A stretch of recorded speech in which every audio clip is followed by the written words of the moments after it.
और यूके ने भारत ही से क्यों डिमांड की, पूरी दुनिया को छोड़ के भारत ही से क्यों कहा गया कि आप अपने डॉक्टर्स जो है वो यूके भेजें? मेडिसिन एंड तिब के शोबे में भी उन्होंने खातिर तरक्की की है, जिसकी वजह से दुनिया का रुख इंडिया की तरफ हो रहा है। आप देखें कि 70% ऑफ द मेडिसिन अब इंडिया उसमें खुद कफील हो चुका है। उन्होंने कहा है कि भारत से 2000 डॉक्टर जो है वो यूके जाए।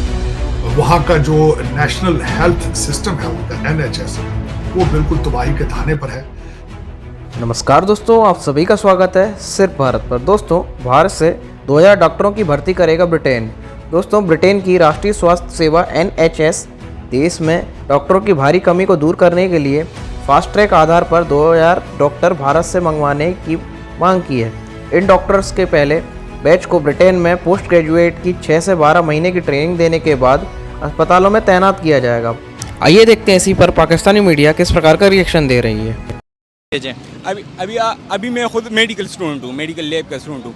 मैं खुद जो स्टडी कर रहा हूँ उसमें पाकिस्तान के आतर जो है ना बिल्कुल बहुत कम है। ठीक है। खुद मैं जो बुक स्टडी करता हूँ वो इंडियन बुक्स, ज़्यादातर इंडियन बुक्स होते हैं। रियली? हाँ, इंडियन बुक्स होते हैं। सबसे पहले एक बंदे का मैंने यहाँ पे इंटरव्यू किया, वो मेडिकल फील्ड से ही रिलेटेड थे, मेरे टॉपिक से भी रेलिवेंट थे। वो ये बता रहे थे कि पाकिस्तान में भी जो मेडिकल को जो बुक्स पढ़ाई जा रही हैं उसमें मोस्टली अगर देखें तो इंडियन ऑथर्स की हैं। बिल्कुल इंडियन ऑथर्स के हैं, बिल्कुल। अब 50 to 60% बुक्स हैं अब उसकी पढ़ाई जाती है। Being a public administration teacher and general science and ability teacher, तो पब्लिक एडमिनिस्ट्रेशन की जो मेरी one of the best book है, फेवरेट बुक है, या CSS में मेरे रिकमेंडेड है, he is an Indian author. नहीं जाते हैं वो बेसिकली वहाँ जाकर करते हैं स्कैम और इलीगली तौर पे लाइक लो वेजेस पे जाके वहाँ पे कर देते हैं अपना वर्क स्टार्ट। उनको बेसिकली वर्क परमिट मिलता है थोड़ा सा लाइक 8 आवर्स पर डे का, लेकिन वो करते हैं लाइक 16 आवर्स पे जाके भी कर रहे होते हैं। तो इस वजह से जो उनकी रेपुटेशन है वो ख़राब होती है, जो पाकिस्तानी इसको नहीं रिकमेंड कर रहे हैं। अपना एक वेल डेवलप्ड कंट्री जो है और जो हमारे ऊपर रूल भी कर चुका है पहले, उन्होंने अगर मुश्किल टाइम में किसी को हेल्प के लिए बुलाया है तो उन्होंने इंडिया को सिलेक्ट किया है। और दूसरी बात ये है कि हर कंपनी जो मल्टीनेशनल कंपनी है, बड़ी बड़ी ऑर्गेनाइजेशन है, they want Indian employees in their company, क्योंकि उन्होंने साबित किया है अपने काम के हवाले से, अपनी मेहनत से, अपनी कोशिशों से। नेशनल हेल्थ सिस्टम है उनका NHS वो बिल्कुल तबाही के धाने पर है। 1947 के अंदर एक एक्ट के जरिए ये काम में लाया गया था वहां पर, और आज बिल्कुल काम नहीं कर रहा। उसकी सबसे बड़ी वजह यह है कि डॉक्टरों की तनख्वाहें ठीक नहीं है और वहां पे लोकल डॉक्टर बन ही नहीं रहे, लोग जा ही नहीं रहे, डॉक्टर नहीं बन। दूसरा, सिस्टम इस तरीके से कोलैप्स कर रहा है कि हर 8 में से 1 आदमी जो है वो इंतजार कर रहा है डॉक्टर को मिलने के लिए, और वहां पे एक महीने का इंतजार करना होता है, मरीजों को करना पड़ता है डॉक्टरों के लिए।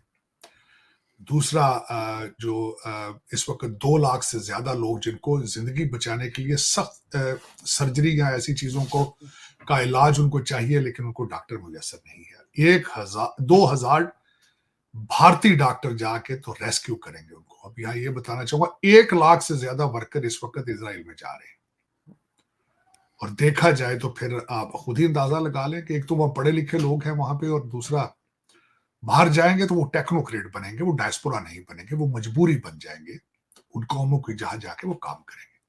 तीसरा, इस वक्त और चीज जो सामने आ रही है कि भारत असला बना के अफ्रीका में और गयाना में बेच रहा है। गयाना ने आज 2 जहाज खरीदे भारतीय निजात, भारतीय बने हुए। अब उसके साथ ये जो खास कर देखने वाली बात आ रही है कि जब भी डिफेंस कॉन्ट्रैक्ट किया जाता है तो फिर वो आपके साथ परमानेंट रिलेशनशिप बन जाते हैं, तो इससे भारत का इन्फ्लुएंस बढ़ेगा। लेकिन इस वक्त अगर देखा जाए तो ये सारा कारोबार अमेरिका का था। अमेरिका ये डिफेंस के अपने हथियार और जहाज बना के बेचता था। अब अमेरिका इसको किस तरीके से लेगा, ये अब सोचने वाली बात है। ये इतना आसान नहीं है कि इनको ये हजम हो जाए। इस वक्त अगर देखा जाए तो अमेरिका का असला जो है वो बहुत महंगा होता है, इसलिए ज्यादातर कंट्रीज अफोर्ड नहीं कर पाते। और दूसरा, अफ्रीका में जो असला पहले रशिया बेचता था, यूक्रेन की जंग के बाद वहां एक वैक्यूम क्रिएट हुआ, भारत ने उसको फिल करने की कोशिश की। बल्कि यहां तक कि अफ्रीकन कंट्रीज में जितने मिलिट्री अटैचेस थे भारत के एम्बेसियों में, उनको बुला के ट्रेन किया गया, और अब वहां पे असला बिकेगा भारत का।